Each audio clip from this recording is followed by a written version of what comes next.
जय श्री कृष्ण फोटॉन्स। आपका आपके चैनल अध्ययन विद शिवाक्ष में स्वागत है।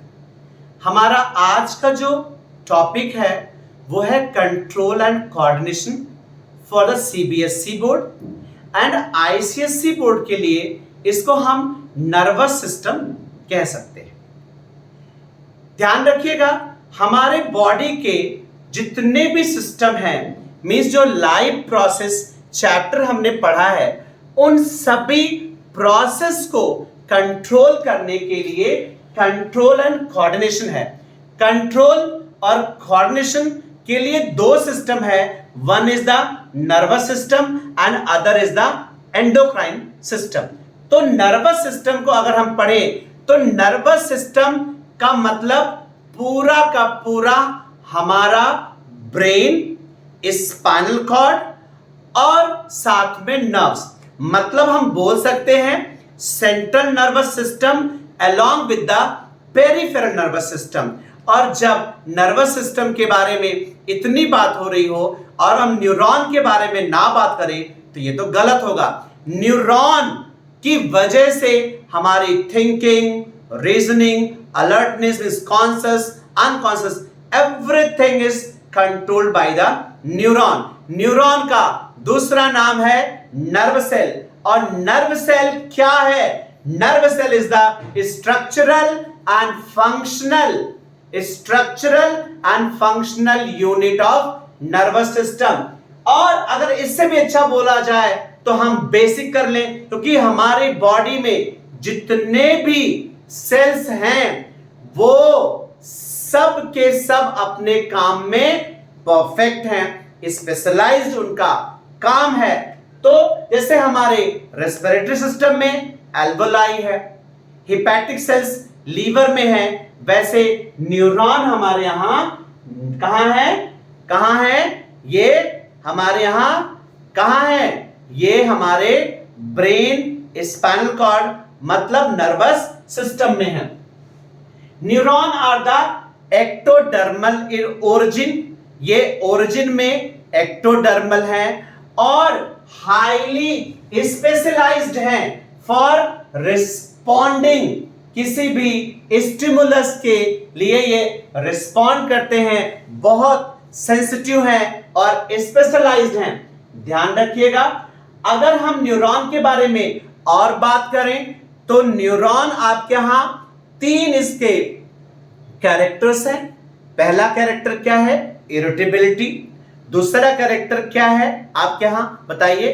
कंडक्टिविटी। और तीसरा आपके यहां जो हमारे यहां आता है दैट इज द सेंसरी, या हम इसको कह सकते हैं कि हमारे यहां ये तीन काम बताए गए हैं। एक तो आपके यहां इरिटेबिलिटी है, दूसरा कंडक्टिविटी है, तीसरा सेंसिटिविटी है। और ये तीनों मेन काम हमारे यहां न्यूरॉन के हैं। तो न्यूरॉन के बारे में इतनी इंफॉर्मेशन होने के बाद हम बात करते हैं कि न्यूरॉन को कौन कौन से दो मेन पार्ट से बांटा गया है। तो पहला तो है हमारा साइटॉन और दूसरा है प्रोसेस। साइटॉन बोले तो केवल ये वाला हिस्सा जहां पर आपके यहां क्या है? न्यूक्लियस है, वो मेन पार्ट है हमारे यहां न्यूरॉन का। और उसमें आपके यहां बाद में उसको देखें तो कुछ प्रोसेस है, प्रोसेस साइटॉन से अटैच है। जो साइटॉन से अटैच है वो डेंड्राइट भी है और आपके यहां एक्सॉन भी है।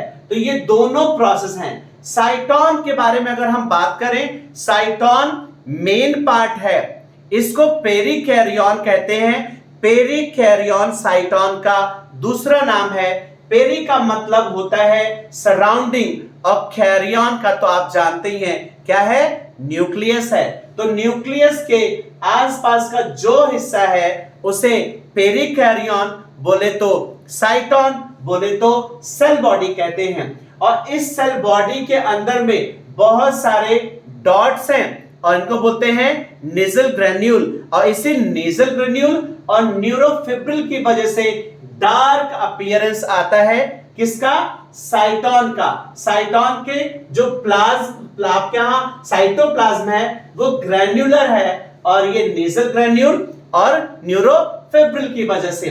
उसके बाद में अगर हम बात करें, इसके अंदर में बहुत सारे सेल ऑर्गेनेल हैं और सेल ऑर्गेनेल में माइटोकॉन्ड्रिया, राइबोसोम्स, एंडोप्लाज्मिक रेटिकुलम और भी बहुत कुछ है, लेकिन one organelle is missing, that is centrosome. और सेंट्रोसोम के ना होने की वजह से ये नॉन डिवाइडिंग सेल हो जाता है। कहते हैं जितने सेल जन्म के समय में थे उतने ही सेल मृत्यु के समय में भी लगभग रहते हैं। इसका मतलब है थ्रू आउट लाइफ कोई नया सेल नहीं बना। क्यों? सेंट्रोसोम नहीं है ना, तो इसीलिए इनके पास में डिवीजन की पावर नहीं है। उसके बाद में अगर हम बात करते हैं तो आते हैं डेंड्राइट, जो प्रोसेस है। डेंड्रॉन एक ग्रीक वर्ड है जिसका मतलब होता है ट्री और ब्रांचिंग। और ये जो डेंड्रॉन है ये एफरेंट प्रोसेस है। क्या है ये डेंड्रॉन? ये एफरेंट प्रोसेस है, मतलब ये इंपल्स को लाता है, कैरिंग इंपल्सेस टुवर्ड्स साइटोन। तो इसीलिए आपके यहां ये डेंड्राइट, आपके यहां डेंड्राइट से कहा जाएगा इंपल्स डेंड्रॉन, और डेंड्रॉन के बाद में आता है साइटोन। अब उसके बाद में जो दूसरा प्रोसेस है उसका नाम है एक्सॉन। एक्सॉन के बारे में हम बहुत अच्छे से पढ़ते हैं। एक्सॉन देखा जाए आपके यहां बेसिकली तो इसको 3 पार्ट्स में क्लासिफाई किया गया है। एक तो आपके यहां न्यूरोलिमा है, दूसरा आपके यहां माइलिन शीथ है, तीसरा आपके यहां एक्सोलिमा है। इस काम को समझने के लिए अध्ययनविद शिवाक्ष ने आपके लिए एक कोड बनाया है, दैट इज नीमा। व्हाट? दैट इज नीमा। तो ये आपके यहां जो सबसे बाहर वाली लेयर है एक्सॉन में वो है न्यूरोलिमा।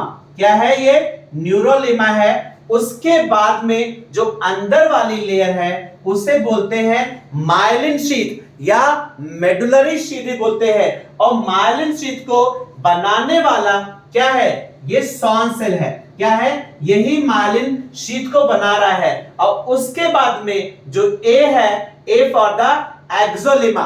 तो एक्सोलिमा क्या है? अंदर वाला सबसे हिस्सा है। तो न्यूरोलिमा, मेडुलरी शीथ और माइलिन शीथ, और उसके बाद में आता है एक्सोलिमा। एक बात बहुत ध्यान समझिएगा, जो न्यूरोलिमा है और एक्सोलिमा है ये outer and not outer, neurolemma is outer, ये आपके यहां कॉन्टिन्यूअस लेयर बना रहे हैं। क्या बना रहे हैं? ये कॉन्टिन्यूअस लेयर बना रहे हैं। जबकि जो माइलिन शीथ है, जो मेडुलरी शीथ है, वो कॉन्टिन्यूअस नहीं है। और ये जहां नहीं पाई जाती है उसको बोलते हैं क्या? Node of Ranvier. क्या बोलते हैं? नोड ऑफ रैनवियर, जहां ये नहीं पाया जा रहा है। क्या? Myelin sheath. तो आपने देखा न्यूरोलिमा, मेडुलरी शीथ और एक्सोलिमा। न्यूरोलिमा बाहरी है तो ये प्रोटेक्टिव वर्क करेगी और ये हमारे एक्सॉन को प्रोटेक्ट करेगी, किसी भी इंफेक्शन से भी बचाएगी। तो ये सारा का सारा प्रोसेस था एक्सॉन का। ध्यान रखिएगा यहां न्यूक्लियस भी है और सॉन सेल भी है। ठीक जैसे हमारे यहां तार होते हैं, तारों को एक केबल से जोड़ा होता है ना, केबल से कवर होता है, वो नॉन कंडक्टिंग होता है, वैसे ही इस प्रोसेस को भी क्या किया है? भगवान जी ने इसको कवर कर दिया है। किससे? किससे कवर किया है? माइलिन शीथ से, ताकि इंपल्स यहां वहां नहीं जाए। उसके बाद में अगर हम बात करते हैं लास्ट में जो हमारा प्रोसेस आता है एक्सॉन का, एक्सॉन जो खत्म हो रहा है उसको बोलते हैं एक्सॉन एंडिंग या उसको बोलते हैं एक्सॉन टर्मिनल। और इन्हीं एक्सॉन टर्मिनल में ही आपके यहां न्यूरोट्रांसमीटर्स होते हैं और एक न्यूरोट्रांसमीटर दैट इज एसिटाइलकोलिन। और ये ध्यान रखिएगा जब इंपल्स हमारे न्यूरॉन में ट्रैवल कर रहा होगा तो वो इलेक्ट्रिकल इंपल्सेस होगा। और जैसे एक न्यूरॉन के एक्सॉन टर्मिनल से दूसरे न्यूरॉन के डेंड्राइट में इंपल्स ट्रांसफर होगा तो वो कैसा होगा? वो आपके यहां मैकेनिकल हो जाएगा, सॉरी मैकेनिकल केमिकल हो जाएगा। तो यहां से क्या हो जाएगा, केमिकल।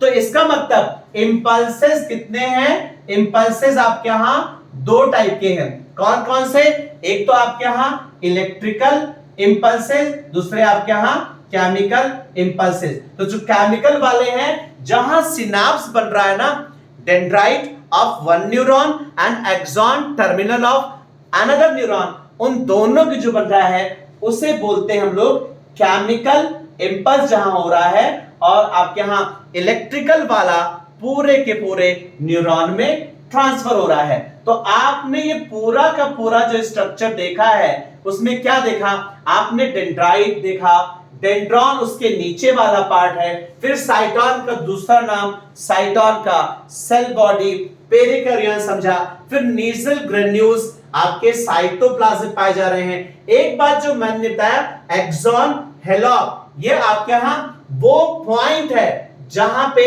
कनेक्शन हो रहा है किसका, आपके यहां कॉनिकल स्ट्रक्चर है जहां से साइटोन जुड़ता है एक्सॉन से, तो उसको बोलते हैं एक्सॉन हेलॉक। और उसके बाद में मैंने आपको कोड बताया, नीमा क्या है, न्यूरोलेमा, और उसके बाद में आपका मायलिन शीथ, उसके बाद में एक्सोलेमा, और एक्सोलेमा के बाद में देखें जहां पर मायलिन शीथ नहीं है, वो जो डिसकंटिन्यूअस है मायलिन शीथ, उसको बोलते हैं नोड ऑफ रेनवियर, और मायलिन शीथ को बनाने वाला सॉन सेल, और एक्सॉन एंडिंग सबसे लास्ट में है।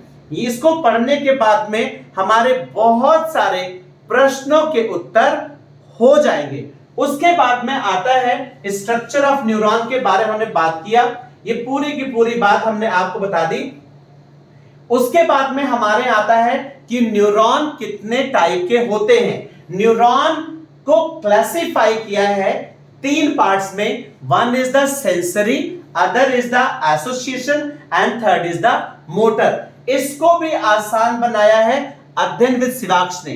क्यों, ये सारा का सारा जो हमारा प्रयास है हमारे अपने बच्चों के लिए है, ताकि हमारे बच्चे बहुत अच्छा नंबर स्कोर करें, और वो नंबर तब स्कोर करेंगे ना जब हम उनके काम को आसान बनाएंगे, उनकी लर्निंग को इजी बनाएंगे। तो यहां ध्यान रखिएगा, यहां पर न्यूरॉन को तीन पार्ट्स में जो क्लासिफाई किया है, on the basis of the direction in which impulse is transferred. तो यहां पे एक कोड है सैम, सैम। तो न्यूरॉन जो है वो आपके यहां तीन टाइप का है, एक तो सेंसरी है, दूसरा एसोसिएशन है, और तीसरा आपके यहां मोटर है। जो सेंसरी न्यूरॉन है वो सेंस ऑर्गन्स में पाए जाते हैं, यहां से वो इंपल्सेस को रिसीव करते हैं, जिसको रिसेप्टर्स भी कहते हैं, और इसको अफेक्टर भी कह सकते हैं।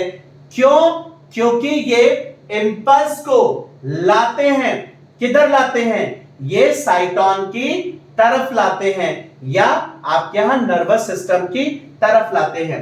तो सेंसरी न्यूरॉन सेंस ऑर्गन्स में है और मैसेज को ट्रांसफर करते हैं, मैसेज बोले तो इंपल्स को ट्रांसफर करते हैं सेंस ऑर्गन से सेंट्रल नर्वस सिस्टम की तरफ। और सेंट्रल नर्वस सिस्टम में दो चीजें हैं, एक तो आपके यहां ब्रेन है, दूसरा स्पाइनल कॉर्ड, ब्रेन और स्पाइनल कॉर्ड। उसके बाद में आता है सैम में मोटर। तो मोटर में आपका ध्यान रखिएगा, मसल्स और ग्लैंड में मोटर न्यूरॉन पाया जाता है, और मोटर न्यूरॉन इंपल्सेस को रिसीव करता है सेंट्रल नर्वस सिस्टम से और ट्रांसफर करता है मसल्स और ग्लैंड्स, मतलब वो कमांड को भेजता है ब्रेन से, कहां पे जाओ ये काम करना है, तो कौन करेगा, मसल्स और ग्लैंड। और इन दोनों के बीच में एक न्यूरॉन है जो दोनों कनेक्ट करता है, उसका नाम है एसोसिएशन। एसोसिएशन के लिए इसके और भी नाम हैं, एक आपका क्या है, आपके यहां ये मल्टीपोलर न्यूरॉन भी इसको कह सकते हैं, इसको कह सकते हैं इंटर न्यूरॉन, क्योंकि दो के बीच में पाया जा रहा है, किसके, सेंसरी और मोटर के।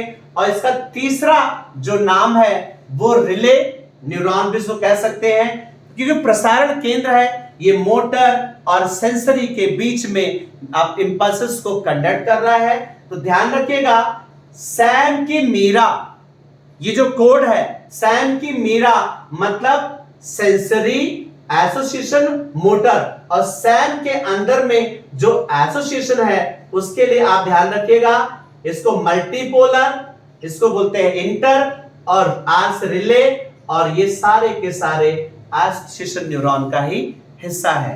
तो ये सारे के सारे न्यूरॉन के बारे में आपने जाना, तो ध्यान रखिएगा ये टॉपिक बहुत बहुत आपके लिए इंपॉर्टेंट था। आज हमने आपको बताया, इसको लर्न करिएगा, इसको समझिएगा, इसको ड्रॉ करिएगा, लेबल करिएगा, इसके फंक्शंस को जानिएगा और बहुत अच्छे नंबर स्कोर करिएगा।